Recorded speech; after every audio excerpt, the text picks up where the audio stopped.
Hello friends, I am Indra Kumar Suryavanshi. Once again welcome to my YouTube channel Anand Career Institute. आज हम discuss करते हैं निर्देशांक पद्धतियाँ।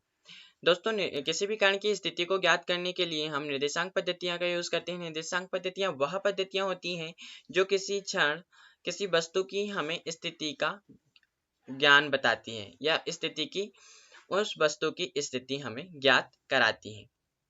निर्देशांक पद्धति चार प्रकार की होती है दोस्तों। कार्तीय निर्देशांक पद्धति, समतल ध्रुवीय निर्देशांक पद्धति, गोलीय निर्देशांक पद्धति और बेलनाकार निर्देशांक पद्धति। आज हम देखते हैं कार्टेशियन कोऑर्डिनेट सिस्टम और and plane polar coordinate system. चलिए दोस्तों, स्टार्ट करते हैं कार्तीय निर्देशांक पद्धति। दोस्तों, इस पद्धति में जो कार्टेशियन कोऑर्डिनेट सिस्टम है, इस पद्धति में हम किसी भी कण की स्थिति जो निर्दिष्ट तंत्र में आप देख सकते हैं, ये सिर्फ समझने के लिए मैंने बनाया है। इससे आप समझ सकते हैं। अगर हम निर्दिष्ट तंत्र इसे माने और यह x एक्सिस को दर्शाता है, यह y एक्सिस को दर्शाता है और यह z एक्सिस को दर्शाता है, तो अगर यहाँ बिंदु P अगर हम माने तो बिंदु P की स्थिति को तीन परस्पर लंबवत अक्षों के अनुदिश जो निर्दिष्ट तंत्र है उनके परस्पर लंबवत अक्षों के अनुदिश ज्ञात की जाती है, वह कार्टेशियन कोऑर्डिनेट सिस्टम कहलाता है।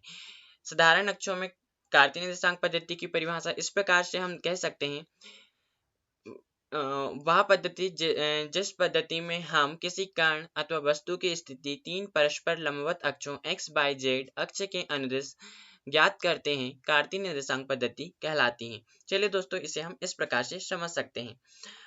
इस पद्धति में किसी बिंदु P की स्थिति जो है समकोणिक x, y, z अक्षों के अनुदिश निर्देशांक x, y, z द्वारा व्यक्त की जाती है। वही हमने समझाया था दोस्तों। जो कार्टेशियन कोऑर्डिनेट सिस्टम है, इसमें किसी भी कण की स्थिति, यहाँ पे हम बिंदु P कण की स्थिति बता रहे हैं, जो तीन परस्पर लंबवत अक्ष हैं x, y, z अक्ष के अनुदिश निर्देशांक जो होते हैं उसके अकॉर्डिंग उस कण की स्थिति व्यक्त की जाती है इस पद्धति में। जैसे यहाँ पर बाय अक्ष के अनुदिश हमने बाय माना, जेड अक्ष के अनुदिश एक्स एक्स अक्ष के अनुदिश हमने एक्स माना और जेड अक्ष के अनुदिश हमने यहाँ जेड माना है कि यहाँ जेड अक्ष में जेड अक्ष से जेड दूरी पर है, बाय अक्ष से बाय दूरी पर है और एक्स अक्ष से एक्स दूरी पर है। तो यहाँ पर जो बिंदु P की स्थिति हो गई दोस्तों x बाय जेड हो गई। अब देखते हैं, अगर हम यहाँ माने कि यदि इन अक्षों के अनुदिश हम एकांक वेक्टर क्रमशः i, j, k माने, अर्थात x अक्ष के अनुदिश अगर हम यहाँ मान ले x अक्ष के अनुदिश एकांक सदिश वेक्टर i कैप है, y अक्ष के अनुदिश निर्देशांक y कैप है, वो j कैप है और z अक्ष के अनुदिश निर्देशांक k कैप है।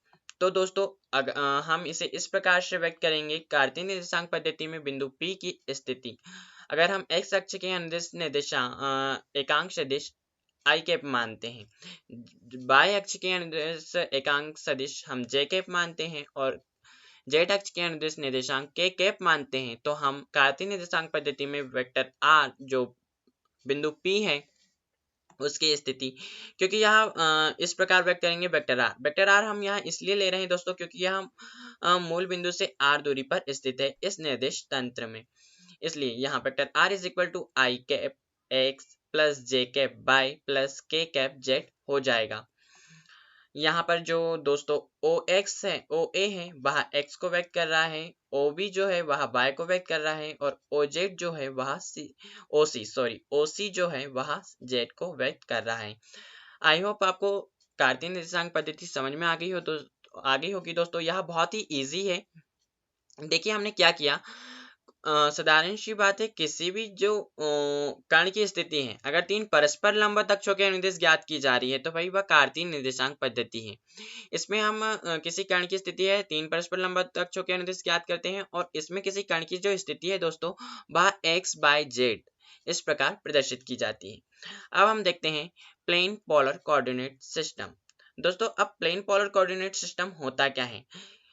समतल ध्रुवीय निर्देशांक पद्धति में हम जो किसी भी कण की स्थिति जब हम कार्तीय निर्देशांक पद्धति में तो हम तीन परस्पर लंबवत अक्षों के अनुदिश करते हैं, लेकिन अगर कोई वस्तु द्विविमीय गति करती है, जैसे कोई वस्तु गोल घूम रही है, वृत्ताकार गति कर रही है, वृत्तीय गति कर रही है या फिर कोई वस्तु एक सरफेस में स्थित है, तो उसे हम ज्ञात करने के लिए प्लेन पोलर कोऑर्डिनेट सिस्टम का यूज करते हैं। इसमें इसमें जो कण की गति है, किसी क्षण कण की जो स्थिति है वह आर और थीटा द्वारा व्यक्त की जाती है दोस्तों। कि वहाँ जो जैसे अगर हम प्लेन पोलर कोऑर्डिनेट सिस्टम देखें तो माना हमने यह एक सरफेस है, इसमें बिंदु P एक स्थित है। अगर हमें प्लेन पोलर कोऑर्डिनेट सिस्टम में इसकी स्थिति बताना है तो हम इसे आर और थीटा के द्वारा व्यक्त करेंगे। यहाँ मूल बिंदु से कितनी दूरी पर स्थित है तथा यहाँ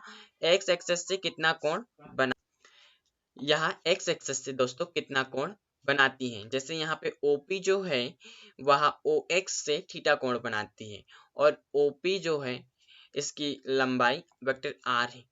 तो जो प्लेन पोलर कोऑर्डिनेट सिस्टम होता है दोस्तों, इसमें हम किसी कण की स्थिति, उसकी दूरी और वह एक्स एक्सिस के साथ कितना कोण बनाते हुए कितनी दूरी पर स्थित है, या हम प्लेन पोलर कोऑर्डिनेट सिस्टम के अकॉर्डिंग उस वस्तु की स्थिति बताने के लिए यूज करते हैं। चलिए देखते हैं दोस्तों इसे किस प्रकार से लिखें।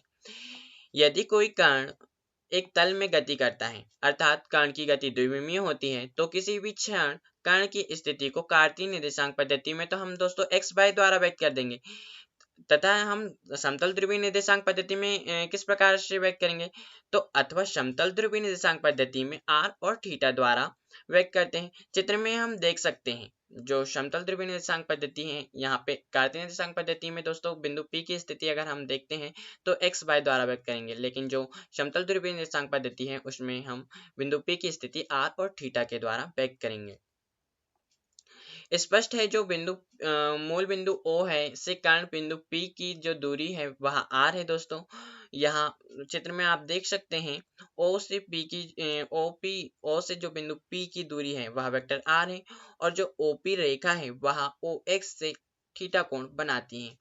तो हम कर्ण की जो समतल ध्रुवीय निर्देशांक पद्धति होती है दोस्तों उसे हम r थीटा द्वारा और कार्तीय निर्देशांक पद्धति x y द्वारा व्यक्त करते हैं। तो इन दोनों में संबंध क्या है, हम किस प्रकार से किसी कण की जो वेक्टर जिस प्रकार हमने कार्तीय निर्देशांक पद्धति में किसी कण की स्थिति vector r is equal to i x plus y j plus z k देखा था, ठीक उसी प्रकार अगर हम यहाँ पर देखें तो समतल ध्रुवीय निर्देशांक पद्धति में किस प्रकार कण की गति का अध्ययन करें, मतलब हम किस प्रकार उसको व्यक्त करते हैं, वह देखने के लिए हम उनमें संबंध में तुलना करते हैं। जो कार्तीय निर्देशांक पद्धति होती है जिसमें किसी कण की स्थिति x बाय में व्यक्त करते हैं और जो समतल ध्रुवीय निर्देशांक पद्धति है जिसमें किसी कण की स्थिति r थीटा में व्यक्त करते हैं दोस्तों, उसमें संबंध क्या होता है, तो कार्तीय निर्देशांक पद्धति और समतल ध्रुवीय निर्देशांक पद्धति में इस प्रकार संबंध होता है x is equal to r cos theta और y is equal to r sine theta.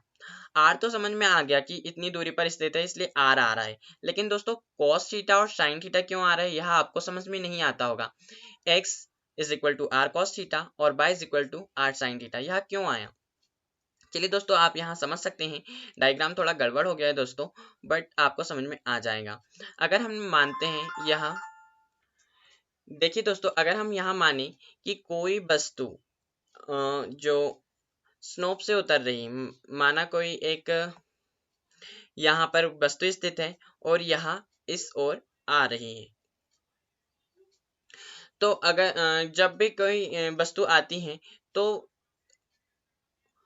ऊर्ध्वाधर घटक और क्षैतिज घटक किसी वस्तु की स्थिति ज्ञात करते हैं। तो दोस्तों यहाँ घटक डिवाइड होते हैं, तो इसका जो ऊर्ध्वाधर घटक होगा वह इस ओर होगा और क्षैतिज घटक जो होगा वह इस ओर होगा।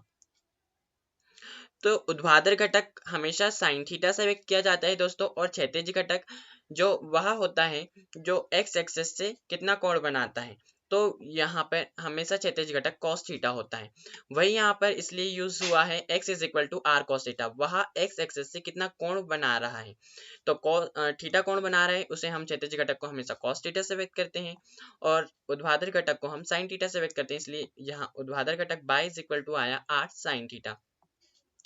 अगर हम समकोण त्रिभुज OAP से, अगर समकोण त्रिभुज OAP में हम देखें OAP में, तो क्या हो जाएगा दोस्तों, OA is equal to OP cos theta हो जाएगा, OP cos थीटा, तथा OB इज इक्वल टू